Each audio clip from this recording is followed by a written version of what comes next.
Hojla, tokrat pa orodje, ki meni pomaga pri planiranju oziroma načrtovanju Zoom delavnic, oziroma, če sem čisto iskrena, ga recimo uporabljam tudi za, bom rekla, za načrtovanje oziroma za storyboarding, za spletne tečaje, kadar nimam dostopa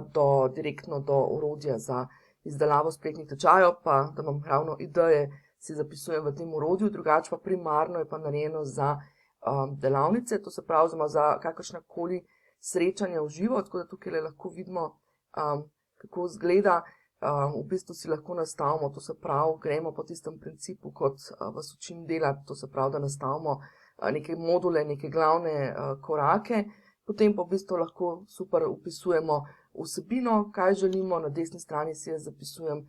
kaj je tisto, kar bom prezentirala v tistem času, in pa predvsem tisto, kar je najbolj važno,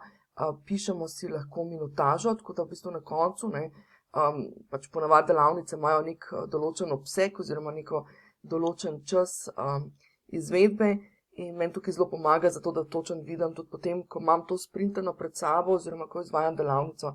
da vidim, kje sem z minutažo, kje zaostajam, kaj mogoče lahko spustim, vedno si načrtujem tudi kakšen del, ki mogoče ga lahko spustim, oziroma vidim, kje moram pohiteti.